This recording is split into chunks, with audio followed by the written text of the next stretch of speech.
I'm back for the second of our army deep dives. What has changed specifically for High Elves with the 1.5 FAQ and the changes in the match play guide. I think High Elves are one of the armies that have benefited the most. They've come out really well in the wash. Their dragons are still really good, and there's less things that counter them now.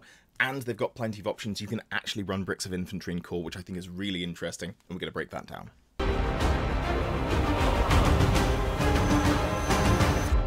First of all, just as a quick look through the PDF to find out what has changed specifically for High Elves. There's not a huge amount. Hand of Cain changes to a casting value of 7. This is not a great spell, and I think you're typically not going to run it, especially with the changes to how casting is working, not just the levels, but the amount of spells you know. You're less likely to take level 4 wizards, you might just take level 3 wizards, and that really boosts the value of lore familiar. So I think Hand of Cain going to a 7, sure, it's fine that it exists. I wasn't taking it before, I'm probably not taking it now, but maybe there's a niche case that I haven't come across yet. Next up is a huge one, Warriors of the Wilderness. Once players have finished placing terrain, a Thracian Warhost player may place one additional wood, measuring no less than 3 inches at its narrowest and no more than 9 inches at its widest point. So this does two things. One, it fixes the L-shaped wood that people, me included, were using specifically to avoid the Green Knight, because you make it slightly less wide than the base.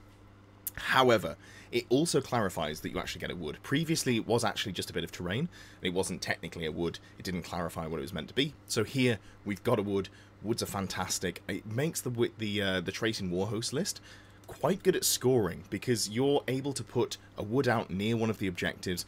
You know that you're going to be able to hide behind it if you're playing against a shooting army. Gives you a lot of agency in that sort of matchup. Otherwise, you can just use it in terms of having something to provide you cover while you're stood on an objective. Even if you're not fully hidden, you can use it to provide a -1 to hit, which, as we'll get into later on down the line, you can do some pretty wild things with in the Thracian Warhost. You can have a unit with -3 to hit from being shot. I don't think there's many gun lines that are going to want to go into that, so something interesting to play around with, something I'm definitely going to be looking at as well. Secondly, we've got the Ring of Fury changing. It's gone from casting Hammer Hand at power level 2 to casting Hammer Hand at power level 1. I think this is fine. It does make it worse, and when I've been writing lists, I haven't necessarily been spamming it as much, but the armies you're playing against, they're going to be dispelling it much less. So instead of going from, you cast at +2, they dispel at +4, now you dispel at +1, they dispel at +2. So it's not too bad. It's more in line with the rest of the game, but it's just a little bit of a shame that the rest of the magic items, bound spell magic items, haven't also decreased. This is something that High Elves have been hit with that other armies haven't necessarily, and I think that's probably because it's so spammable. It's extremely common. You could take, and I was taking, potentially, 4 through to 6 or 7, depending on how my list was built. But still pretty decent. Maybe less good, given that I'm expecting to see a lot of magic resist as the game shapes out and people start to work out what works well. So, not many changes here in the FAQ. A lot of the changes that come in are non-specific ones for High Elves. We've obviously talked about those. There's a couple of videos where I did an initial read-through of the FAQ. Also, I did do a video breaking down the main changes for the game. I'm not going to try and not go super into depth about everything, but I am going to go through what the changes actually mean for the High Elves as an army. So, for example, what are the dragon changes? Because High Elves have probably the best dragons in the game now, I would say. I'm not sure what you would put above it. I think definitely better than Warriors of Chaos. Probably the best out of all of the Elves. Yeah, really struggling to think of a better dragon army. So if dragons are what you like, you can do that, but don't fear, High Elf infantry is significantly better, and it's now actually worth playing. Something that I should mention, just in the general changes to High Elves, is two things. First of all, items that give you a buff if you pass a leadership test, they've been clarified as once per game. It was kind of confusing. The wording was not clear as to whether you got to make an attempt a second time if the item was not successfully used. So this is specifically Horn of Isha. Horn of Isha gave you +1 to hit and wound for your unit. This is obviously absolutely massive. The fact that now it's, you can only use it once. You've got no way of getting a reroll on a Leadership 8 reroll, a Leadership 8 roll. That means that the Horn of Isha is probably dead. It is once per army as well, so you can't even spam them to come over that. Even if you could, it was a very expensive character. So this is a huge hit to the core sister star that was teleporting around the board and getting +1 to hit on the key turn, all of that good stuff. The second hit to that is really, in my opinion, killing the sister's core build, and that is Battle Standard Bearers. If you are the highest leadership in your army, you have to be the general. That sounds the same as it was, but previously, if you were the battle standard bearer, that would overwrite that, because the battle standard bearer cannot be the general. Now, if you have a noble that is leadership 9, you cannot have a unit that is leadership 8 be the general. You just have to have a second unit that is, you know, I guess you'd have to have a second noble that's leadership 9. Why is that important? Well, in order to get the Sisters of Avalon into core, you have to have the High Sister as your general. So if you're going for that Sister Star, you lose your BSB, and that takes out a huge amount of reliability when you've already lost a really big chunk of reliability from losing the Horn of Isha, being able to, you know, try and roll that multiple times so that you got it on the key turn. Again, not everyone was playing it that way, but if you were, that's a double knock to the list, and I think it really just hurts to the point of maybe killing the entire build. Just a very quick point before we start proper. Remember that the game has yet to shake out fully. We don't know 100% what direction people are going to go in. I'm working on the assumption that people are going to use the match play missions, and they're going to be using the guaranteed scoring, secondary scoring, so that in the secondary objectives where it says this mission must be played with insert X here, so strategic locations or something else, I'm expecting those to be played. I'm not necessarily expecting the may also have. So there's additional secondary scoring in there that will be added to it. I'm not expecting to see secret objectives. I've talked about those previously. You can go back and look at the match play guide. But in terms of what I'm sort of building my expectations around, it's going to be, there is some scoring in the game, but it's not all scoring, which I think is probably more of a healthy balance for Old World instead of moving towards those full objective games that Games Workshop already does. So, first of all, what are the main changes to High Elves? Well, let's have a look at the casting changes first. Obviously, we've talked about Hand of Cain already, but if we start off, there's a big nerf to evasive casting. One of the things that was really good for High Elves was you were taking a level 4 battle magic caster, you were taking the Silvery Wand, you were putting a Ruby Ring of Ruin on there, and your job was to go out, do 2 fireballs, do a Pillar of Fire, also cast Arcane Urgency on the dragon. Just really try and get that efficiency out there, kill as much ranged stuff as you could, and put a Pillar of Fire somewhere annoying. So that build is maybe not dead, but it's a lot worse than it was. There's also no real efficiency items for casting. A lot of factions have items that you weren't previously looking at that give you +1 to cast, or maybe, you know, consumable items. Bretonnian's one that comes to mind. They have an item that gives you a flat +2 to cast. That sort of item is really good for casting. Takes you to incredible levels of reliability, more reliable than some of the previous spellcasting, given that, you know, a lot of spell laws have reduced in value across, not the board, but the important spells. So not having anything like that for High Elves kind of sucks. You're going to be leaning on Power Scrolls. If magic is a big part of your list, you're going to be leaning on Power Scrolls, and that's a little bit disappointing, I think. So hard to say whether that's going to be too much of an issue. Power Scrolls do make it more likely that you miscast. Again, did a video on the chances to cast magic. Worth checking that one out just for my general thoughts about the magic laws as well. But as it stands, a little bit, High Elves looking not so good at doing the general casting. However, the mages still have Lilith's Blessing. This gives you, once per turn, a reroll to cast. You can't reroll if you miscast, but that increases your reliability in terms of getting spells off massively. Also, if you're using Power Scrolls, it means it's very unlikely that you fail to cast a spell because you've got so much more efficiency on there. It does make you significantly more likely to miscast though, so you've got to weigh up those risks. But it's a really nice buff that you can go for. You don't have to burn a Power Scroll for a spell that's important but not game-breaking, and you can still keep those Power Scrolls and go with, you know, say I'm playing Illusion, and I really want to get Glittering Robes off. I fail to cast it, so I get my reroll there, and then I'm in combat and I need the damage from Spectral Doppelganger. That's the sort of thing where I burn the Power Scroll. So having 2 levels of reliability there is quite nice. Again, we don't get it on any items, but having it built into the kit is really good. You do not get it on Stormweavers, and that is important to remember, because Stormweavers, I think, are very worth taking now. There are some builds that make them really valuable. Some builds, I don't care about them as much, but, you know, there's a lot of ways that you can put them into lists, but they don't get this reroll. Hand of Cain, already mentioned it. It's a mediocre assailment spell. I think assailment spells do get better, but I'm not necessarily looking to take this one. I'd rather have Hammer Hand or something like that. Silvery Wand. Silvery Wand is an arcane item that gives you +1 spell known. Obviously, one of the changes to casting means that you can only cast the number of spells that you have your level as. So if you're a level 4 wizard with a Silvery Wand, you can only cast 4 spells despite knowing 5. That's not a huge issue. However, the fact you can't combo it with anything else kind of sucks. And I feel like I'm moving away from wanting level 4 wizards to wanting level 3 wizards. The reason for that, you only get the same casting value. You're only casting at +2 no matter what. And often laws only really have 3 spells that are very, very good. So my default is going to be, for most armies, Lore Familiar 2 Power Scrolls, level 3 wizard. That's going to give me the 3 best spells in a lore. I'm going to cast them consistently. You know, I'm getting that +2. I've got a couple of Power Scrolls. It's hard to see a place for the Silvery Wand in comparison, because I could go level 3 Lore Familiar, or I could go level 4 with Silvery Wand. By doing that, I still know 5 spells, but it's actually 15 points more expensive than the level 3. What's the upside? I can still take the signature spells in the High Elf book. Do I think those are worth taking? Not so much anymore. They didn't get decreased. Hand of Cain did. Hand of Cain did.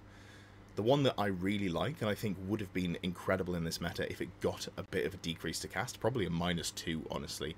Vol's Unmaking, destroying magic items, is very strong. If we do see changes to have more Death Star style lists, where you've got really key characters that are holding, for example, a banner that makes your entire unit T4, if you could destroy that, that would be huge, getting rid of items off characters. You're never going to cast it on 11s, especially because we're going to see magic resist on those sorts of Death Stars. So I think Silvery Wand has gone from being in every one of my High Elf lists to probably none of my High Elf lists. Maybe I'm a little harsh there, but I'm not expecting to use it very much. Also, they have got great laws. This is not a change, but it is just worth mentioning. They've got some of the best laws in the game. We'll go through those on the next slide, and we can just generally talk about magic in more detail. Maximum armor value, this change has come in. It only really affects dragons and griffins, so I'm not super bothered about it. You can still do triple save. We'll talk about that more with dragons. Impetuous changing, absolutely huge. This means that instead of having you know, a 50-50 chance of your dragon princes charging off when you didn't want them to, you have to take a leadership test, and if you fail the leadership test, you then have to charge. I think this is really good. Leadership 9 on the dragon princes is incredible. They're going to be so reliable in comparison to where they were, and the army that you're playing, if you're taking dragon princes, you probably want to be charging as much as possible anyway. This just means the turn that someone parks a dragon in front of you, you don't actually have to do the thing that's going to lose you the game. You don't have to take the test. You know, you don't have to charge them. You're much more consistent, is what I'm trying to get at. Speaking of buffs to special infantry / cavalry, we've got White Lions who gain Furious Charge. This is great. I was already kind of thinking about a big brick of White Lions, but it was more going to be a case of, what do I put into them? Do I maybe look at taking them because they're core, so they can do all the scoring for missions, which is really important. You take a big unit because a lot of the core has to be unit strength 10+. So was I going to take them? Maybe. Now that they've got Furious Charge, when they're winning fights, they're going to be getting an extra attack. You know, following up, getting that extra attack there. You're either fighting in 2 ranks because of the changes to infantry, which we'll talk about later, or you're getting 2 attacks per model because of Furious Charge. This is a win-win. You're getting a lot more attacks than you were before. Still low initiative, which is a bit of an issue, but you've got Elven Reflexes in there to help with. Ring of Fury got nerfed as well. Obviously talked about that one already, but yeah, it's gone from being an auto-take multiple times in a lot of my lists to maybe you don't play that sort of style as much, and maybe you don't need it in the list and you just don't worry about Ethereal as much. So we've touched on magic, and I think High Elves are an army that live and die on the strength of the wizards a lot of the time. And the builds that I'm looking at as well, I would say still live and die on those to some extent, more or less depending on whether you go for one of the Armies of Infamy or the Grand Army. Starting off with Battle Magic, it's an evasive damage dealer. That's the main role that we've had for this previously. And as mentioned, that does get significantly worse. However, I think we might still see a really good place for this in the meta. The reason that I say this is a lot of the scoring units I think people are going to take, there's going to be potentially 1 or 2 bigger units. It doesn't even have to be a Death Star. I'm just saying, you know, maybe they take a unit of 40 Empire state troops and they're buffing it to the 9s, it's got loads of unit strength. Well, they need to hold more than one objective. Okay, great. So what do we take? Well, maybe we take 14 crossbows or some archers with scout, or I haven't quite worked that bit out for Empire yet, still working on Empire. But there's going to be a lot of units where you get value out of not just killing, you know, you don't have to fully kill them to get points. If you make sure you take them below unit strength 10, that's going to be really valuable. So having double fireball to do that is still really good. and you can do it from a long range. You've got good efficiency in there, and I think it's still worth looking at, but maybe not a key part of the strategy. What else can you bring for Battle Magic? Death Stars. Battle Magic is one of the best casting spell laws you can go for if you're going for a Death Star. This goes really well if you're looking for something melee, because you've got Arcane Urgency, you can get into position really easily, you have got a ward save on Oaken Shield. Oaken Shield is cast on a 7. If you're casting that as your #1 priority spell, you've got a reroll in there as well. It's not guaranteed to go off, but it's very, very likely you get it. The only thing you have to worry about is dispels, and again, you can take Power Scrolls if it's a super key turn to get yourself to have Oaken Shield. So I think that's really good. Also, it still flexes into, if you're playing a Death Star style build and your opponent is playing Evasion, you then have the ability to just pick Fireball, stand in the front rank, try and deal with your opponent in range. So I think this is a really strong pickup, and even the positional play, I think. Spells like Curse of Cowardly Flight and Windblast that were maybe underused before, Windblast less so because it was still a good magic missile, but being able to push people off objectives, even if you aren't able to do enough damage to make them panic, this has more value. Is it a good spell? No. Is it a better spell than it was? Yes, I'm definitely going to be playing around with, if I'm trying to do positional play, trying to Curse a Cowardly Flight my opponent off objectives. Some armies it's going to be really good into. A lot of armies you're going to go, we'll take the, 25% chance that you fail the test and go from there. Chariots as well. This is an interesting law for Chariots because you can skimp on points. Now, you don't necessarily want to go for a Wizard on Chariot, but if you did, and you didn't want to go Spectral Doppelganger, this gives you double move, it gives you a ward save without having to pay for one, and again, you've got 360 line of sight, so that you can be that bit of mobile platform, mobile shooting platform. So it kind of sits in between the evasive damage dealer and Death Star. I don't love it, but if you wanted to go for a full Chariot list, which I think is something you could maybe play around with, this is a place that you could start to look in terms of what you're doing there. Elementalism. Now, Elementalism is looking fairly nuts. This is a really good spell lore, but it does have some downsides. The main downside is that Travel Mystical Pathways still cast on a 10. Earthen Ramparts cast on 9 now, I think, off the top of my head. It did go down 1. That's good, but it's still not super reliable. I do worry about the efficiency of getting Elementalism off. Now, what you get from Earthen Ramparts for an army like High Elves is incredible, because you will get them down to lower initiative. You've already got a good initiative. You can guarantee that you're striking first on anything unless you've got a great weapon. So Swordmasters, I don't necessarily see Swordmasters as a big unit being super good because they can't score anything, but if you wanted to go for something like that, you could guarantee that you would get to strike first with 2 units, even if you charge, and then your enemy's only attacking back with 1 attack, they're not getting impact hits, they're not getting stomps. Huge buff there in terms of what the spell can pull off. However, I think for me, the main way that I would use it is something on like Lothan Seaguard. So, Death Stars, where are we putting it? We're putting it onto big units of shooting units. You can also put it on Spearmen. I think if you're going for Spearmen, if you wanted to go for a cheap holding unit, and I might be wrong, but I think a decent sized unit of Spearmen is not terrible. They're kind of cheap for what they do. Spearmen have shield wall. I'm just saying, it's not awful. Am I going to buy loads of Spearmen? Maybe not. But if you wanted to use Spearmen that you already have, I think there's something there.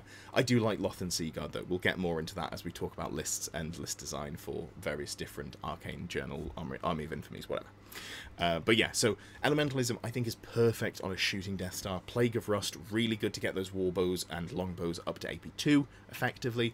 Earthen Rampart means that it was already bad to charge into Lothan Seaguard, now it's way worse. There's just so much on there that you can do that's really strong. High Magic. I want to love High Magic. I really want to love High Magic. You know what the problem with High Magic is? High casting values. Also, a lot of its buffs are really conditional. So you can give a unit Ethereal, and some armies just aren't going to be able to deal with that. You can make an Ethereal unit. Magic missiles have got worse. You can put magic resist on your unit. In theory, you are completely untouchable until you come up against Warriors of Chaos who just kill you with your hand weapons. But other than that, if you can avoid Warriors of Chaos, a High Magic Death Star is an interesting way to go. But you're so reliant on that spell, even more than a ward save. I think if you don't have Walk Between Worlds, your list goes from being completely untouchable for some armies to probably just going to get completely folded. Whereas if you're building around a ward save, you have to layer other resistances in there, you have to layer other ways of playing. Illusion is really good. You can get -1 to hit in there. You can put items that give you resistances, -1 to hit, plus toughness. You're probably not doing that if you're playing Warp Between Worlds. So High Magic really worries me for how inconsistent it is. Melee Death Stars, though. This is a pretty good lore for Melee Death Stars. And again, something like Swordmasters was really good. I could see this on a unit of White Lions. I don't like it on that, but I could see it on a unit of White Lions. And I think that's something that's worth playing around with. Maybe your local meta has a lot of ballistic skill shooting. Let's say all of the Empire players have gone, oh, this is great, I can get all my handgunners back out, and I've got, you know, a couple of Hellblaster volley guns. Maybe you decide to ruin their day by standing on points and just going, you can't catch me, and then I'll send a dragon round and eat all your artillery, thank you very much. So this is something that you could do with that. But yeah, I think out of the laws, this is the one that has the less utility in my eyes. Illusion. This is my new favourite lore. Friendship ended with battle magic. Illusion is my new best friend. So, what is it good for? Well, it's great if you're playing a control infantry playstyle. What do I mean by that? Well, you've got something that you want to hold in your deployment zone or near your deployment zone, and you want to score points while other things score points for you, whether that's through doing damage or sitting on objectives, whatever. What sort of lists are going to be doing this? You could do this with White Lions for the Tracian Woodsman list, or you could do it with Lothan Seaguard, and that would probably be more Grand Army, because obviously you can't take an Archmage in the Lothan Seaguard detachment. So if I'm looking at doing a big brick of Seaguard, maybe I don't worry about going into the Seaguard detachment. Maybe I just go, let's play this Grand Army. I think it's a decent scoring unit. Now, it does have some trade-offs for this. You have much better control over what charges you, but you're not as good, you're not as tanky, so you can be quite resistant to range damage in terms of ballistic skill shooting, but you're much more likely to be killed by stuff like war machines, spells as well. Definite trade-off there. What else can you do? Melee Death Stars. Now, this is where I really like it. Why do I really like it? Because there's so many cheap defensive items that you can put on an Archmage, and by doing so, you can take a Spectral Doppelganger character. Why is that important? Well, Spectral Doppelganger, normally you have to buy a decent melee item, you know, a weapon that's going to eat into your budget for spending points, yada yada. What are we going to do here? Well, we're probably going to go either the Trace, what's the word for it? Honor. The honors which give you bonuses and then tie you into certain units, or give you the ability to join certain units.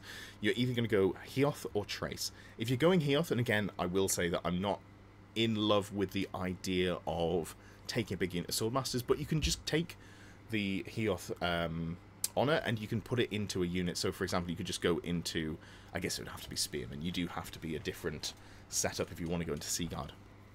So you could have something like Spearmen that are relatively unprotected, but you're giving them -1 to be hit with the glittering robes. You can put a column of crystal down, you can miasmic Mirage the dragon that's going to try and eat you. Then, when something that you allow to reach you, assuming that you got all your spells off, of course, this does fall down if you fail to cast, you're able to do something along the lines of tank the charge and kill them, because you've got, you know, a Spectral Doppelganger with sort of Heoth, you're going to hit at a reasonable initiative. There's some good stuff in there. I think a melee Death Star really values illusion, and this is just sort of across the board, but High Elves, I think, do it really well. With that consistency built in, you've got, you know, you don't have to pay for a magic sword, because you can take either the Sword of Heoth or the Tracian Greatblade. Both are decent. I like the sword more, but it doesn't go in the core unit. Yada yada, trade-offs. This is looking good. I think there's a lot of really good magic here for High Elves. So we've done the Archmages. This also covers your regular mages. I guess it technically covers your Dragon Mages, but I wasn't playing them before, and I do not intend to start doing that now. I'm really sorry. If you want a wizard on a dragon, just put a wizard on a dragon. That's pretty good. We'll talk about that more a little bit later on. What about the Stormweaver? The Stormweaver doesn't have Lilith's Blessing, so they don't get to reroll 1 spell per turn. So that sounds terrible. Why would I take them? Well, it's the only caster you can take at a, you know, only level 3+ caster that you can take if you're going into the Seaguard detachment, but it also gives you dark magic, and that does open up some options. Now, dark magic is a really good buff piece for full send lists. Now, Your full send list might just go double dragon, at which point you can't take this anyway. But if you don't want to go double dragon, you can look at playing Dragon Princes with Battlelust. Battlelust gives you Frenzy and Hatred. You can get up to 3 attacks per model, 4 on the unit champion, hitting on probably 3s because you weapon skill 6, re-rolling all of those hits. At that point, the only issue you have is actually wounding, and obviously Dark does come with a really nice hex, Word of Pain, which is -1 to their strength and toughness. So if you want to run Dragon Princes, if your middle name is Calidor, then this is the lore for you. And that sounds weird. You know, we've got a Stormweaver casting dark magic, and that says Calidor, but this is really the way that you want to build down. And I think one of the lists that I will do, I want to showcase this so you can see what sort of output you can get, because it is kind of ridiculous, and I do like the way that you can play around with it. It's also a caster that can just go into a squad. You can put it... You probably want to put some defenses on there if possible, but you can put it with dark magic into a unit of Dragon Princes, put it on the end. You know, that unit's drilled, you can reform to a point where you know that the wizard's not going to be in combat, or it's not going to be in meaningful combat. There's not going to be loads of things just facing you and getting ready to absolutely eat your face, so that's quite nice. And yeah, you've just got a caster that's going to always be in position to give their unit +1 to... effectively +1 to wound because of the minus toughness debuff, and also extra attacks and rerolls. So really nice stuff there. Then we've got the same stuff. You can do Elementalism, it's just the same. You can do the Illusion, which is just the same. Where is it different? It's different in that you can take it in the Seaguard garrison, so you can take an Elementalism caster in Seaguard or Illusion in Seaguard. You lose the rerolls, so I don't like it as much, and you don't have the ability to go on any mounts other than just a unicorn. So you can't even do some sort of really funny full send chariot list, which you could do if you went into the Tracing detachment. Maybe you go 2 wizards and 3 Tracing chieftains. I don't know. That's probably a list that we could look at writing as well. There's too many list ideas for High Elves. It's a really, really fun time to be playing High Elves, and I don't know which direction I'm going to go to for Worlds, so we'll have to see. Lots of stuff to play around with. Let's just quickly run through the dragon changes. You probably know what they are. First of all, Close Order. If your unit strength 9 or less, you do not get +1 to your combat res for being Close Order. Now, that means that at base, your dragon stops getting Close Order, so you get less flat combat res. Is that a problem? Yeah, it kind of is. You can fix that by spending 55 points to take a Circlet of Atrazar. I am not even sure if you can take a regen save if you do that. So it would give you +1 combat res, but then your entire everything else goes out the window. So I don't recommend doing this unless you just want to be funny for some reason. You might be able to put the Seed of Rebirth on there as well. I'm not sure. Either way, not recommended. It technically does work. I'm mentioning it here so I don't get 15 comments about it. Challenge changes. We've talked about this a couple of times already. This is really bad for High Elves. Why? Because there's no way to get them below the initiative of the dragon, and the dragon does all of the heavy lifting. So the way it works is if you're in a challenge and the model that you're fighting dies, at that initiative step you stop making attacks. So someone like Bretonians, where they've got Royal Pegasus and Dukes that are both initiative 5, even if you kill them with your Duke attacks, you make all of the attacks, including the Royal Pegasus. We have Strike First Lords with initiative 6. And we have initiative 2 dragons. There is no way, and I've checked, there is no way to give you double strikes last, other than your opponent bringing the Enchanting Aura, which gives you strikes last, or turns off your strikes first, I should say. So that's a problem, because even with a great weapon, you're fighting at initiative 6, and you're probably going to do not very much. You're going to do 2 wounds to the unit champion, you're going to kill it, you're doing 1 extra wound, you then have a flat 2 combat res, the opponent that you're fighting has, you know, rank, banner, outnumber, Close Order. Oh look, they've won by 3, they double outnumber you. This is a really bad situation to be in. So you can't ever really just run around with a dragon and fight on its own. That's okay. I think High Elves are the army across all armies that is best designed to benefit from having multiple options you can beat this with. How do we play dragons now? Because I think dragons are better. Dragons got nerfed. I think dragons are better comparatively into the meta. How do we play them? 2 dragons. Dragon and Griffin. Dragon and Cavalry. Always have a second target that you can send in, that you can put into the challenge. If you're going a Dragon and Griffin, you're pretty happy to put the Griffin into the challenge, because you don't want to take the damage back. It's only got 5 wounds. You know, it's a lot less of a combat piece. It's a lot squishier. So you can think about how you're going to set that up. There's lots of ways to do it. Like I say, double dragon, dragon griffin, unit champions in cavalry. All of these work really well. My favourite would be a second flying monster to go with the I guess you could technically go with phoenixes as well, but I wouldn't because dragons exist. My favourite build would probably be to go either double dragon or dragon griffin. Having another flying monster means that you can always keep up with the dragon. One of the issues you're going to have with cavalry is there are terrain issues, or you might be just out and out faster because you've got a huge fly move. There's a lot of stuff that you've got to worry about when you're playing cavalry. If you want to be really fast, dragon, also bring another monster. Large target changes. Now, this is why I say that dragons are better than they were. Because previously, every model in a unit could see at a dragon, and thus every model in a unit could shoot at a dragon. So, if you had poison shortbows, you were getting, you know, in a squad of 90 goblins, you were getting 90 shots, and then you layer the efficiency bonus on there, yada yada, loads of 6s to hit wound, you've done something to my AP, you know, something to your AP, something to my armor save, suddenly I've got a dead dragon, and I'm very sad. That no longer exists. Large targets, as we know, you only get 2 ranks fighting. Previously, sorry, I should clarify. If you've moved, you only get 2 ranks firing, because the second rank can see the large target. You can still volley fire. However, almost no armies, looking at you, Royal Host, almost no armies can move and volley fire. So what we have is, if you want to play the game of big poison shooting bricks, apart from the poison changes, you have to stay still to be able to shoot me. I'm playing the most mobile unit in the game, aside from, I guess, Royal Pegasus. I'm not going to be in your charge arc. I'm not going to be in your vision arc. You're not going to be able to shoot me. Or if I am, I'm going to be off to the side, so only a small part of the unit can see me. This is a really big downside for the poison shooting, and it's a really big upside for dragons, means that they're not going to die. It was basically their natural predator outside of Bretonnians. And Bretonnians are 1 army, poison shooting bricks were like 5 or 6, so big buff here. Poison changes, on top of the large target changes, so not only are you not getting shot by entire units, poison has gone from an auto wound to +2 to the wound on your roll. That sucks. That's way worse. There are some places that's good. But, yeah, it's not here. So, dragons, feeling pretty good. Also, 500 point cap, so you can't go for the Dragon Lord with a 2-up armor save, the 5-up ward, the 5-up regen, and a 1 or 2 opal amulets, which give you a single use 2-up ward save. So your defense against Bretonnians has gone down. So Bretonnia, unless you can find another way to deal with them, which maybe there is something in here that we can do to deal with Bretonnians, basically your defense against everyone apart from Brett's went up, and against Brett's went down. Little bit of a downside, not too bad. Also, we're capped at 3-up armor saves on dragons. Again, I only cared about that because of the poison shooting. If I'm not taking 1,000,000 saves, I don't have to worry about that.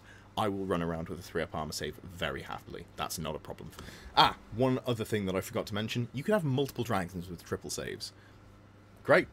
You can have multiple wizards, you can have multiple T6 dragons with triple save, which is not something that any other army can do. Wood Elves can have 1 triple save.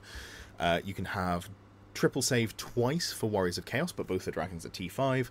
And you know what? I've told a lie. You can have triple save dragons for the undead, but I don't count their dragons as dragons because they barely are with their poor weapon save and their strength 6, and just they're all terrible. So we have the best dragons. Trust me, we're going to make dragons great again, and High Elves do have all of the best dragons that we can want. What are the other changes? Infantry changes. These are big because we have some of the best infantry in the game. Now, not on a defensive standpoint, you know, our infantry is kind of squishy. There are ways to mitigate that. We'll talk about it when we do the list building, but we do have some of the best output. We have really high initiative. We have a rule that gives us +1 initiative on the first turn of combat. We can combo that with spears, so even our initiative 4 basic troops, spearmen, can fight in 3 ranks with hand weapon, shield. They're at initiative 6, so you're going to be fighting at the same time as a lot of humans. Basically everything apart from other elves, warriors of chaos, that sort of stuff. So that's quite nice. Obviously, we're going to be fighting Press a Battle. I believe that's just to change the fighting rank. Let me just go through, yeah. So Press a Battle is fighting in 2 ranks. Now, this is huge, because even with all of these things that I'm talking about, where you're trying to get better initiative, there is a good chance that you're going to be charged by something like cavalry, and you're going to lose most of the front rank of your unit, and that sucks. Press of Battle means you've got 2 fighting ranks. Hell yeah. What does that mean? You still get to swing back with a rank of infantry. Now, you probably still will lose that combat on wounds, but because you've done some wound back, that changes the math significantly into cavalry. Suddenly, if you do 3 wounds or so with, you know, a rank of 7 or 8 wide sword masters, after the entire front rank has been killed, for example, great. you do some wounds back, then you've got your static combat res. Suddenly you're in a point where you're drawing, maybe winning, or you're losing less. And once cavalry are out of the hit you hard, you know, and then have the ability to charge you again, or follow up, not follow up, pursue, if you give fall back in good order. If you're not giving them that opportunity, so something like shield wall, which again, just to point out, spearmen have shield wall, they're in a lot more trouble than they were previously, because they're going to be making hand weapon attacks, and most hand weapon attacks are not good. And if you're making hand weapon attacks, you're getting extra, you know, pluses to your saves. They're not. You're fighting in 2 ranks. They're not. We're not going to cover Cathay here with their 2-rank cavalry, but just across the board, infantry looking way better, and more reasons to look at all of those core infantry that were kind of underwhelming before. Massed infantry. If you outnumber your opponent and you are an infantry unit, you get +1 combat res. Great. This means that, again, dragons can't just blindly charge into the front of us. Now, that's a problem for High Elves, because we have the dragons, but it means if your opponent has them as well, they don't just get to charge you and win. So, great stuff there. Parry. If you're equipped with a hand weapon and shield, specifically hand weapon, so you don't get this unfortunate if you're fighting with spears or something like that, you get an additional +1 to your save to a max of a 3-up armor save. Joke's on them. We weren't having 2-up armor saves. You know, we weren't having 3-up armor saves before in our infantry, so this is a really nice boost. This means you get up to a 4-up save on your regular spearman or Lothan Seaguard if you decide to use hand weapon shield, and that gives you flexibility. You're not always going to do it. Sometimes you're just going to want more attacks, but if all you need to do, if you know you're going to pop stubborn, if you know that you're going to lose combat anyway, maybe all you want to do is like minimize the losses, take as few infantry casualties as possible. More saves, really good stuff. We're not the best user of parry, but it is nice, and it does mean stuff like shield, you know, spearmen again, looking much nicer. Lothan Seaguard, I think, are the one for me that made me go, oh, that's actually kind of good. Sacred Incense. Now, this isn't a change, but the change is now I want to play it. So, Sacred Incense, that is a magic item that is 35 points, and it gives you -1 to be hit against shooting. Why is that important? Well, if you're touching terrain, you're -1 to be shot. Assuming that you're touching terrain that gives cover. So, assuming you've got light cover by touching terrain, you're -1 to be shot. You've got Sacred Incense, you're -1 to be shot. You've got Illusion, you've cast Glittering Robes on the unit, you're -1 to be shot. Suddenly you're -3 to be shot. That's really hard to get most places. Obviously, a lot of armies can do the -2 with Illusion, Glittering Robes, and then also the cover, but we can bring our own cover. We can put cover on objectives. We can be better than -3 to be shot. We can block off shooting entirely. So there's some really good changes there. I think it's going to be really exciting in terms of if you want to play a more grindy style where your core is doing a lot of scoring and you still bring really fun characters that can bring the pain to your opponent. This is probably something that's going to fit into your list somehow. I'm not 100% sure how, because if you go in double dragons, that does take up all your points. But yeah, this fits into builds in some places, and I'm excited to see it used, whereas it wasn't before. Banner of Infantry. Now, it's not called Banner of Infantry, it's called Banner of Resilience, but you're going to put it on your infantry, theoretically. If you can take a battle standard bearer, give it +1 toughness, put it in your Death Star. If you're running 40 or 50, I think you have to run less than 40. Let's say you're running 40 Lothan Seaguard. Sure. They're going to do some moderate damage, especially that, you know, if you're seeing other infantry that have got maybe light armor shield, only a 5-up armor save against shooting, those warbows start to do a little bit of something. If you get charged, you get some combat res from the stand and shoot with the warbows. All of the attacks coming back in at you are relatively going to be at -1 to be wounded, because you've gone from toughness 3 to toughness 4. I think Banner of Resilience, I liked it already. I think it's really gone up in value. It's best on infantry because you're the same toughness, but and the saves are different, but you've got more value per wound, basically. So in terms of, you know, Dragon Princes are, what, almost 40 points. If I make them toughness 4, I'm getting +1 toughness per 40 points. If I put it on shield, I keep calling them shield guard. If I put it on, for example, spearmen, 8 points per model, you're getting 5 times as many wounds less. I don't think I've explained that well. The cheaper the unit, the better the toughness boost is. That's what I was trying to say, but it's really warm here in the UK today. It is the peak of the hate wave, so apologies if you can hear my fan and the fact that I'm kind of losing my mind a little bit. Half of it's excitement for High Elves. I'm so jazzed to be building High Elf lists. Half of it is the heat and the fact that I'm slowly melting. This is a really nice shirt. It's really warm. Weapon selection. This is a big change as well. Why? Most of our infantry, unfortunately, do have locked-in weapons. Swordmasters of Heoth, they have swords. Great Lions, White Lions, have got great weapons. They don't have also, you know, shields so that they could take a charge, take less damage, yada yada. But if you're looking at stuff like Spearman, Oloth, and Seaguard, you are able to make the choice between, do I want an extra rank of attacks, or do I just want to double down, get a little bit of a better armor save? So, not awful, pretty okay. Mostly a buff to characters as well, depending on how you boost your characters. Because this isn't just an infantry change, it just mostly affects infantry. Oh yeah, spears and elven reflexes. What this means is you can very comfortably fight with spears on the first round of combat, so you can strike simultaneously with your opponent, and then, let's say, just move to hand weapon shield, go to a 4-up armor save, lose that third rank of attacks, but you're an elf, you've probably got higher initiative than them anyway, so you can use this to get a better armor save, and, a better number of attacks, fight before they get to kill you, and then move to just a more grindy playstyle. Okay, builds. So, what is the sort of go-to list that I'm picturing in terms of, I've got a lot of models that I was using before, and I want to keep the models kind of the same. I also just want to play Grand Army. This is sort of like my generic, if you don't want to change your list too much, not worry too much about scoring, you just win through raw power of the units. Well, that is 2 dragons. How are we doing that? We're going to go for a Prince on Dragon, and I think it's important to still have a wizard in your list. You want the magic defense, so I think an Archmage on Dragon is really good as well. What are we going to do? Well, first of all, we're going to make sure that we are going Seaguard here. It is a lot better to go for Blood of Kalidor. You do get the free plate armor here. You get +1 to your weapon skill. Really nice. Impetuous, now it's a leadership test, isn't so much of a downside. I'm not sure I'm going to put it on this character, because weapon skill 7 is fine, but I'm not necessarily going to be doing a huge amount of damage with the Prince's weapon skill anyway. So, let's go for the Archmage first. Level 3 Wizard, we're going Star Dragon. I think if I'm picking a lore just out of these where I'm going to be rolling spells, spoiler, your dragon comes in at 445 points as a level 3 wizard before you put anything else on. Oops, shouldn't be Seaguard, should be Pure of Heart, because that's the free one. I think I want to go Illusion. Glittering Robes is just really nice.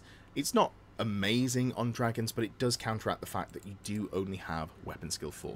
So if you get tied up in combat with another dragon, which you don't want to do, but you know, sometimes it's going to happen, they're going to be hitting you on 4s because you've got Glittering Robes, so evens that out quite nicely, and the other spells in there are pretty decent. You're probably not Spectral Doppelgangering, but that's fine, you've got other stuff in there. So, magic items, what are we looking to build? Well, first of all, we're just going to go triple save. That's the very obvious way to build this character. So we're going to go Seed of Rebirth, and we're going to go Talisman of Protection, and that gives us a 4-up armor save from the full plate of the dragon, 5-up ward from the Talisman of Protection, 5-up regen from Seed of Rebirth. Really nice stuff there. Obviously, regen has changed, so now that you make, make a regen roll for each wound suffered. So you do it, say you get shot by a cannon, you fail your armor save, you fail a ward save, they roll the damage, say they do 3 damage to you, you make 3 regen saves. For some reason, people have seemed upset at this in terms of feeling like it's a nerf to regen. It means you're less likely to spike and take no damage, but as the dragon player, you know roughly how tanky your unit is, and I would say it's better to have the roll closer to the average so you can make better decisions about what damage you can take. Also, it's a triple save dragon. What's killing dragons now? Not a lot of stuff, so don't worry, you've got a really tanky dragon here with mostly here for spell protection. The spells that you roll are kind of just a bonus as well, and you've got Glittering Robes, which is nice. Then we've got a prince here. This prince is going to go with the Pure of Heart upgrades again. We're just keeping it cheap. We haven't really got the points to spend to give it all of the extra good stuff. Instead of buying plate armor, we're going to go for Armor of Kalidor. That's, again, it's a full plate item, and it gives you a 5-up ward save as well. It's basically Talisman of Protection, but just, 1 point cheaper than comboing it with a full plate armor. We're also taking a shield here to get us to a 3-up armor save, which we know is the cap in terms of the armor save you can get on anything other than infantry and cavalry. And we're going to take, you guessed it, a Seed of Rebirth. Where does that leave us? That leaves us at 477 points, make it the general. And for me, I think, because I want to keep that armor save, and I'm a little bit worried about this list's ability to deal with Ethereal, I'm going to put a Sword of Might on it. You can go as you wish, Biting Blade, you can even go cheap and just give it a Burning Blade. I don't think that's worth doing, but it would give you protection against Ethereal. So here I'm just going to go Sword of Might. We've got, again, our 3-up save, 5-up ward, 5-up regen, magical attacks, 4 attacks of strength, 5 AP1. It's aggressively fine, and we're going to let the dragons do the heavy lifting, because we've got 2 dragons that are weapon skill 7, strength 7, d6 plus 1 damage. Yes, Earthen Ramparts now counters them, Challengers now counter them, but we've got 2 of them, so we've got more ability to do some fun stuff there, I would say. Moving on to the special. We obviously have to fill 500 points in core, but the big thing is Dragon Princes. And I think for me, the way I see this most likely panning out, we're probably going to go 2 units of Dragon Princes, like so. Are we going to have to make some cuts here? Maybe, because that puts us at... No, we've got points here. But 2 units of Dragon Princes, and then we're probably going to go, I would say, 2 units of Illyrian Reavers, and we're going to give them the Ring of Fury. Remember, this is the Hammer Hand bound spell at level 1. It is meant to be 1, just hasn't got round to being updated yet. That's fine, it's still very new. We're going to pay to give them skirmishes. We'll give them short bows and cavalry spears, which takes us to 128 points for 5 models. Now, this is a unit strength 10 unit that can score objectives. It can 360 charge with, being skirmish. It has Ring of Fury, so it has some reasonable punch, and most importantly, it has unit champions. Why are unit champions important? Because we're going to send in the dragons into things, and having unit champions here means that we can send off the dragons a little more split, so you can theoretically threaten 2 units, and just making sure that the Reavers are the thing to take the challenge, so that you can just put the dragon into the actual unit itself. So, really nice to have here. You can only take 2 units with skirmishes. It is a 0 to 1 upgrade per 1,000 points, that's why I haven't gone more for them. And then I guess the next upgrade is probably just to go 2 units of Silver Helms, you guessed it, Ring of Fury, Unit Champion, Shields, like so. Now this does put us over on points. Is there anything that we can shave here?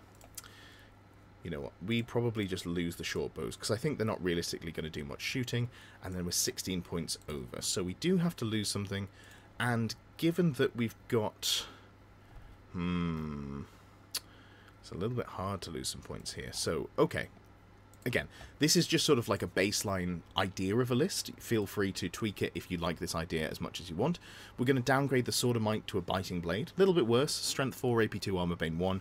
I'd rather have a little bit more strength, but it's not awful. It'll kill things reasonably well, and we're just looking to get some decent attacks while keeping our shield.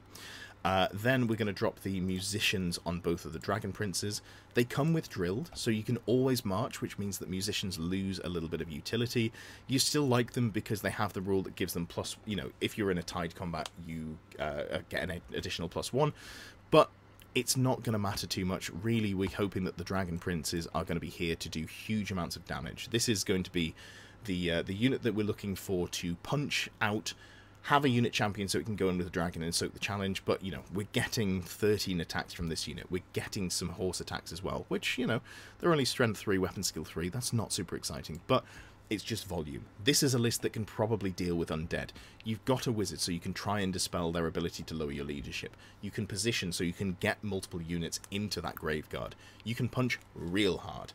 I think this is something that could deal with undead. If you're used to playing against Tomb Kings or Vampire Counts, and they're bringing lots of infantry, which I think they're going to do because of the changes in scoring, this is the sort of thing that you can take to really hammer home, get rid of them, have a good time. As a very quick addendum, if you wanted to go for the version, when I was talking about the Stormweaver, you can make it a level 3 wizard with dark magic, so that you can give them, you're casting Word of Pain to debuff something, you're getting Battle Lust, which is spell number 5, giving you Frenzy and Hatred all enemies. It's a really strong way to buff these Dragon Princes, so if you want to worry less about the dragon and more about the Dragon Princes, this is a way to go. I would be pairing this with just, I think, Lore Familiar double power scroll, making sure you get those key spells off, and you've got to ride a unicorn. Now that does take 250 points, so it's very hard to fit anything else in here, which is a little bit of a problem. So I think even if we go for a Noble on Griffin, let's have a look. Noble on Griffin is 200 points. So maybe we just go for a super cheap Noble here in terms of having something to run around with the Prince. And when I say super cheap, actually, for them to survive, we're going to need Seed of Rebirth. We're going to need Talisman of Protection. The items that we've just taken off the dragon. And we want to give them a lance and a shield and full plate. Where does that put us? 4 points over. Okay, so if we're doing this, maybe we just give up the dream of the 3-up armor save all of the time, drop the biting blade, and go with a great weapon. So we've still got 7 points available here. We now have a backup character that can fly around on the back of the Griffin, gets you in, you know, gives you that challenge protection so you can keep 2 units together. The Noble is a little bit slower, so it is a little bit of a downside there. And we would just have to shave 3 points somewhere. How are we doing that? How are we doing that? That is a difficult choice. Maybe we just have to lose a Drake Master from one of the squads. I don't love it, but this is the sort of thing that you'd spend some time tweaking. This, again, this is more of just sort of a generic, here's how to play some rough army archetypes, here's the tweaks you can make. So this would be much punchier for the Dragon Princes, less punchy in terms of the double dragon, but you really don't need a second dragon. You can go a Prince and a Noble. The worst dragon's going to end up in a challenge anyway, so it's only one that's going to be doing the heavy lifting. I think this works quite nicely. I actually maybe like this version more. And again, it's super well protected against... sorry, word went out of my head. Super well protected against Ethereal. You've got 5 Rings of Fury here, so you can theoretically hammerhand a lot. You can take the Dark Magic Law signature, not signature spell, Stream of Corruption, or... Soul Eater, depending on what you're into, if you need to have something to get through those ethereal units. So plenty of options there, just another take on basically the same list with just a little bit of tweaking in terms of characters. Next up, we have got the Tracian Warhost. What does the Tracian Warhost do well? It does scoring well, it does Death Stars well, it does Chariots well. Maybe we'll have a quick look at that after this. But I want to write a list that stands on objectives really well and says to your opponent, come towards me, because I have some of the best special infantry in the game. Oh, by the way, I get to take them in core. So, what are we looking at here? Well, the first thing on my lips are White Lions. They were pretty decent already, and now you can take them and also give them, you know, they've got Furious Charge built in. Give them extra attacks. Full command, if you're playing a Death Star, always go full command. You do not want to be losing combat on your 1,000-odd point unit once you've got all the characters in there because you forgot to take a musician. Veteran, really good. Valor of Ages is not a bad rule. It gives you reroll failed panic tests specifically for heavy casualties or being fled through. But I just like Veterans. It gives you a flat reroll to all leadership tests you take, apart from the break test, and we're going to take a BSB. So you're going to have a reroll on everything that matters. War Banner, I think... because this is an open order unit, you want that extra combat res. It's just generally good for having on a Death Star as well. So going for War Banner here, you can have a look at some other options, but I don't think there's anything super exciting. Magic weapons or armor, I don't think there's anything in here that I really want to go for. You could go Obsidian Lodestone for Magic Resist 1, but we're going to look for Magic Resist elsewhere in the book. So I'm not sure there's anything. Maybe you go Ring of Fury, you know, potentially you put that in there. But as you'll see, we're at 493 points here with 30 of them and a Magic Banner, so I don't really want to lose any models just to put extra stuff in. Then we're also going to go for... let's look at the characters first. So I think, for me, if I'm doing this, I probably want to go something along the lines of a Tracian Chieftain, Battle Standard Bearer, and Banner of Resilience. I've talked about this already, +1 to your toughness. Huge increase in survivability, and you do only have a 5-up armor save here, so you really want to be taking less incidental firepower. Stuff that's going to cause you issues, you know, we're looking at if you're being shot by loads of bows, for example. If they're wounding you on 4s, you're going to take, you know, loads of wounds. You're taking a third less wounds as soon as you're wounding on 5s, you know. Let's start stacking those modifiers and make it difficult for your opponent to wound you. You can take the Tracian Great Blade for free. Obviously, Strength +2, AP -3. It is Strikes last, but we are pretty fast. We've got Strikes first, and a Tracian Chieftain does have Initiative 5. I don't think we've got Elven Reflexes as well. No, so we're just a flat Initiative 5, but that's not too shabby. So we're probably fighting after the unit that charges us, but again, we're going to get our attacks in subsequent rounds of combat, probably before enemy infantry units. Magic items, what I really want to go, and I think I'm going to put it in here and see if it fits, is the Circlet of Atrazar. Why?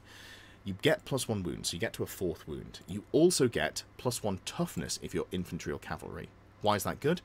Well, you start off at toughness 3, and you get +1 toughness from the Circlet, so you go to toughness 4, and you get +1 toughness from the Banner of Resilience to toughness 5. That's really hard to chew through. You can have 4 wounds at T5, and the fact that you've only got a 5-up armor save is not the end of the world, and you stack it with a Seed of Rebirth as well, so you've got a 5-up regen. This thing is not going to fall over to basically anything. Is it excessive? Probably. I think it might be better just to go Cedar Regen, Cedar Rebirth, and maybe like an Opal Amulet for a once per game 2-up armor save, 2-up ward save, sorry. So if someone hits you with multiple wounds, or hits you with Killing Blow, you can just go, ah, not that one. You thought I was going to fall over. Or let's say they try and snipe you with a cannonball and you fail to look out, sir. Having the 2-up ward save would be really nice there. However, by the by, let's not worry about that for now. We're going with the funny toughness 5 elf because honestly, that's ridiculous. We want to stack out the front of the unit. You're 30, 30 models, so you could go 6 wide very comfortably, or you could go, I don't really want to go 8 wide. 8, 16, 24, 32. If you go 8 wide, you're getting a lot of attack, so maybe 8 wide is interesting. Why am I worrying about this? Well, you can only have as many characters in your front rank as you can have secondary. Try that again. As many characters in the front rank as you can have non-character models. So if you're 6 wide, you can have 3 non-character models, and then you can have 3 characters as well. This does mean that if you take a wizard, you can move them into the fighting rank. I don't think I'm going to do that. Let's just look at let's go chieftain here, and we'll go maybe we'll go double wizard. Let's start off with the illusion caster. Now again, I was talking about this before. You can go for Tracy and Hunter, give them a great blade. They're a level 3 wizard, and let's just give them lore familiar so that you always get the spells that you want. I think that's really valuable now that you're taking less levels in magic. Power scroll, take 2 of those because again I really want to get those spells off. And then let's double it up with a Cedar Rebirth, because why would I want to die if I didn't have to? So, good stuff there. We've got a Chieftain, we've got an Archmage. We then are going to run, because Illusion gives you -1 to be hit. I think this unit needs more. We need a caddy for the item that gives you -1 to be shot, because I think one of the really good things that you can do with this list is stack modifiers to not be shot by ballistic skill shooting units. We also want some magic resist on there. I don't really want to put those on the same character. Is there anything we do? Okay, I think as funny as this is, we lose the Circlet of Atrazar here, and we're going to go Sacred Incense on this unit. So that's giving us -1 to be hit by a ballistic skill shooting. So we wanted to fit that in. I only want to go 3 wizards into this list. Let's go from there. What do we want to put as the next character? We could go for a chieftain, or we could go for another archmage. I think I want to start with another level 3 wizard. The reason being, battle magic is so good. You've got Hammer Hand, which is just great value damage, really solid spell. You've also got Fireball. If you play against someone who doesn't want to engage with you, you can chip away with them at range. And then finally, we've got, well, not finally, we've got Arcane Urgency to get into position. We've got Oaken Shield, casting on a 7, giving us a ward save. This is going to make us way tankier. And if we're doing that, I guess we've just got to go level 4 and Silvery Wand, because we can't pick our spells twice. We can only take 1 Lore Familiar. Again, I'd really like at least 1 Power Scroll, but I also want to take Magic Resist on this model. So we're going to go Obsidian Lodestone times 2. These stack, it gives you Magic Resist 1 for each one, and it stacks up to Magic Resist 2, so it's going to be really hard for people to cast spells into us. Oh, and it's got to be a Tracing Hunter, and we may as well give it the Great Blade. So, double down on just doing some reasonable damage with some combat wizards. I think this is nice. So we've spent almost 800 points on characters to go into a unit. So we're not taking a dragon as well, and I think that's fine. Is the Chieftain Leadership 9? Ooh. So we do need a Leadership 9 model to make this list legal, because we've got a BSB here that is Leadership 9. So how are we doing that? We need a model that isn't going to join the unit. Corhill is too expensive. I'd love to take Corhill on Chariot, but I don't think he fits in. Maybe we just go like a cheap Chariot Noble, and we try and position it as some sort of countercharge threat. That might be the way to go. So let's go... I think this might be over on points as well. Yeah, so we're 6 points over already, and that's before any items. Okay, so let's give the General a Cedar Rebirth. Like so. How many points is that? 2, 3, 3. If we go for a second Chieftain, and we go like this, make them the General, 2, 13. Okay, so it's exactly the same points. I like the Chieftain more than I like the Noble. So we'll go like so, and then we've just got to cut 26 points here. What on earth do we do? Well, the obvious thing we can do is drop one of the power scrolls. I don't want to drop both of them. I definitely want to keep one power scroll. And I want to keep the Seed of Rebirth, want to keep the Lore Familiar. We could drop to Magic Resist 1, but I don't love that. Maybe, you know what? I think we can drop the power scroll on the Battle Magic Caster. It would be really nice to have, but I think we can live without it. And that takes us to a legal list. So we've got this character here, the Chariot. This is the thing I'm least sold on. We could go 8 wide and just put another character into the unit, but I'm not sure that that's the way to go. But anyway, some thoughts there in terms of the character builds. Then what have we got? We've got the White Lions here, who are really solid, and we've got basically 500 points left. Well, this is a scoring list, so what if we just went units of Woodsmen? I think I like Woodsmen. Let's go Chieftain, Heavy Armor, Lion Cloak, Warbows, 232. 2 of these. Let's just bulk them up a little bit. Let's go 16 here, 16 here, and we'll give one of them ambushes. Being able to lower the number of drops you have is really nice.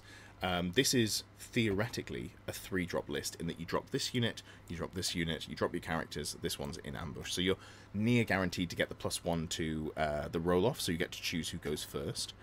And is there anything else that we want to put in for these last few points? You know what? I'm not going to worry about that too much. You've got the vibe here in terms of what the list is doing. We've got a chieftain who is running around as the Chariot on his own. This is the least interesting part. And then we've got 3 characters that are joining this unit of White Lions, and we're going to put our terrain on an objective. We're going to cast spells. We're going to cast Glittering Robes.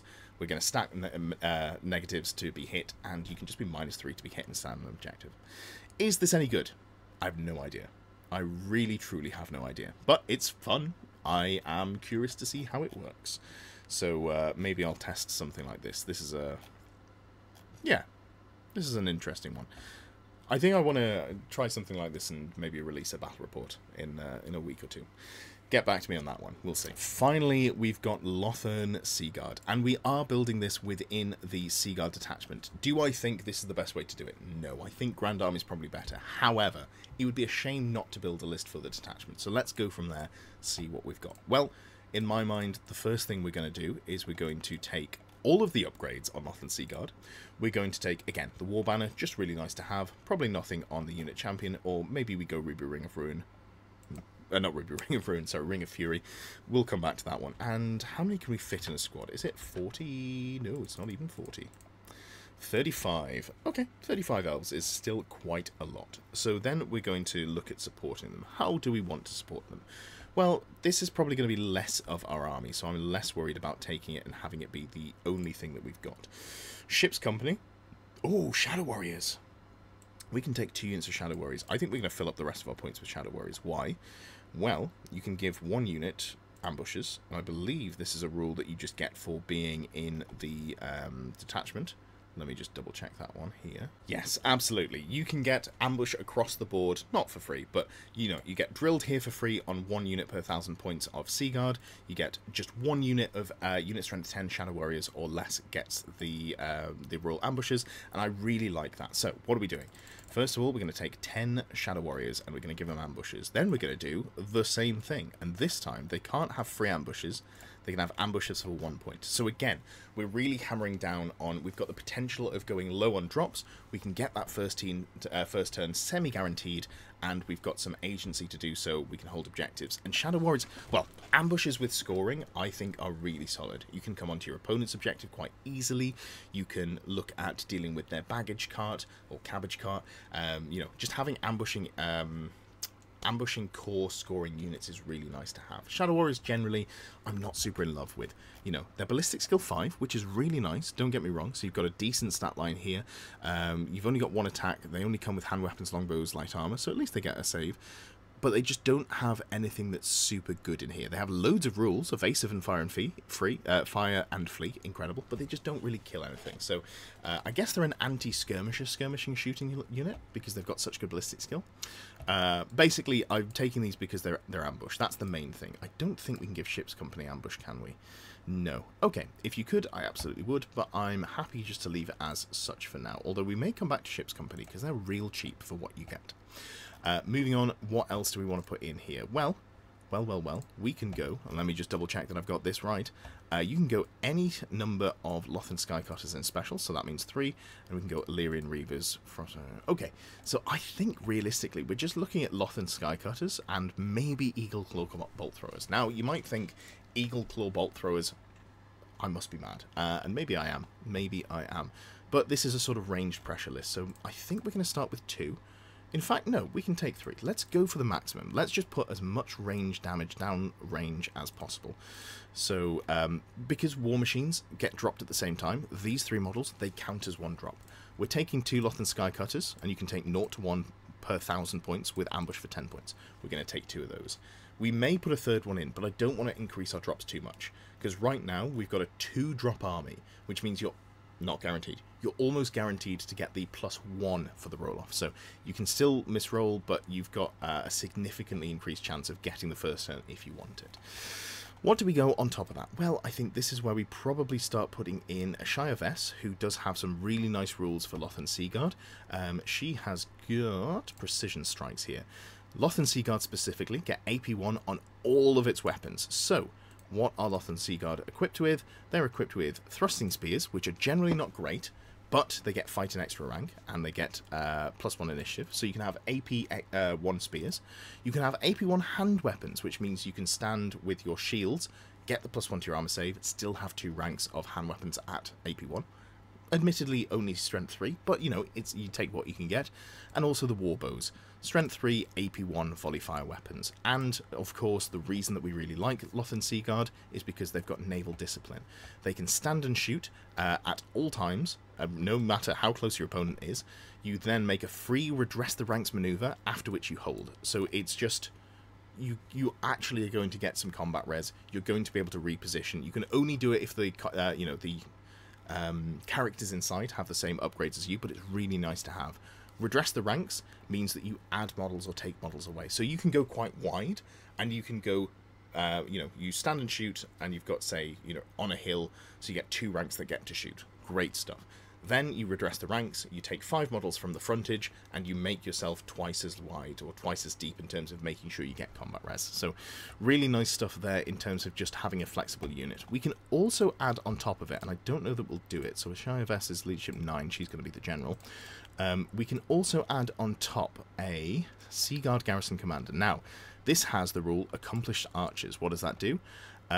You have Evasive and Fire and Flee. In addition, you get to evade and fire and flee as long as the character is inside Lothan Seaguard. Now, that's pretty decent. You probably end up just doing your, normal naval discipline shenanigans, but it gives you an extra option, especially if we're starting to play a game where it is more infantry versus infantry, and they're not going to catch you because they just have swift stride and, incredible amounts of reliability. So, yeah, something like a Seaguard Garrison Commander here is quite nice. We would probably make it a Battle Standard Bearer, and if we're doing BSB, we've already put War Banner into the unit of the Seaguard. Banner of Confidence is quite nice. You don't take -1 to hit when making a standard shoot charge reaction. Just a solid thing to have there. We may as well go Heavy Armor Shield, so you can get up to a 3-up armor save in combat if you need to. It's our BSB, so we do want to try and protect it as much as possible, so we're going to go Cedar Rebirth, and honestly, probably just go Talisman of Protection, like that. That feels fine. I wouldn't mind magic resisting the unit as well. Maybe we just have to lose the ward save or the regen to get that. We'll come back to that later on. What else do we want to do with the rest of our points? Well, having some sort of mobile threat to charge flanks is not a bad idea. So let's go for a Griffin Seaguard Garrison Commander, and we're going to give it the Armour of Calidor, which gives him full plate, which you normally can't get hold of, and a 5-up ward save. Combo that with the shield we've got already, which gets you to a 3-up armor save, and we probably want some sort of weapon, because his choices are pretty woeful. He's only got a cavalry spear. In fact, what's his initiative? Initiative 5, and the Griffin is initiative 5 as well, but we do have, unfortunately, Elven reflexes on... Oh no, we've got strikes first. Do we have a way of getting a great weapon or great weapon equivalent? Probably not. Probably not. So let's go with the Blade of Sea Gold, because this is a pretty decent weapon. For 40 points, Strength +1 up to Strength 5, AP -1, multiple wounds D3. Not bad, we do only have 3 attacks, so maybe we end up, you know, shaving off some points here and going for something smaller like Sword of Might, which, you know, is almost as good a lot of the time. But yeah, that seems... In fact, no, let's make that change. Sorry, let's take that off, go for a Seed of Rebirth, go for a Sword of Might. So we've got a triple save counter-charge threat that's just going to hang around and protect the Sea Guard, you know, sit on the flanks and give it the ability to do all of the flank charging that we want to once we've tanked the charge with the Lothan Sea Guard. It would be good to have a wizard in here. I wouldn't mind a Stormweaver level 3 Elementalism caster for Plague of Rust. The problem is it can't sit within this unit, so it would have to sit near the unit but not within it. So how many points are we looking at? Lore Familiar Power Scroll, it's 200 points. And we have to shave 141 points off to get there. You know, I just don't think that it's important enough to have in this list. So, let's make sure we've got magic resist within the unit. We'll put...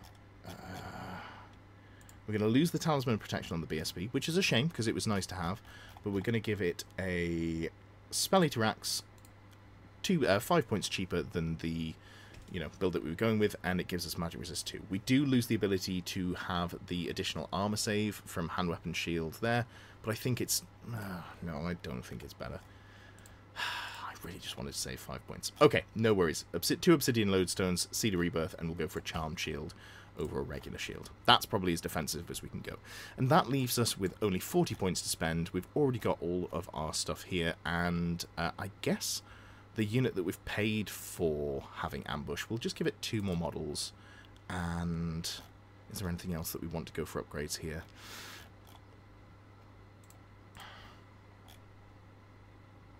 I'm not sure there is, you know.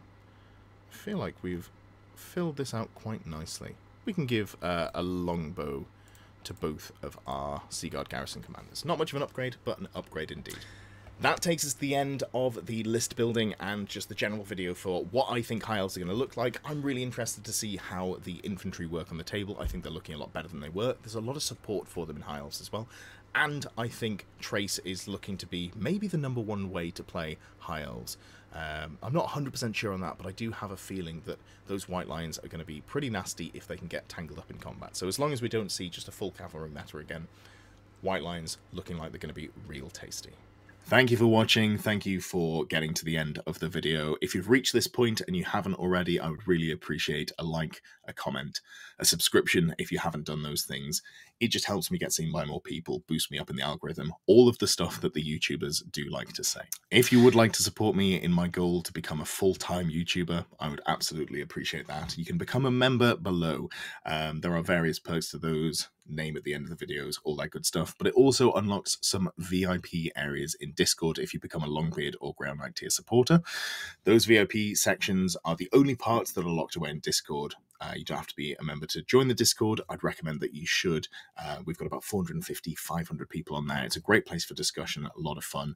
I do try and chime in as much as possible. And it's also where the Fix My List show lists are put, and also if you are one of the Ground Knight or Longbeard tier supporters, where you participate in choosing which list I play in the monthly Pick My List series.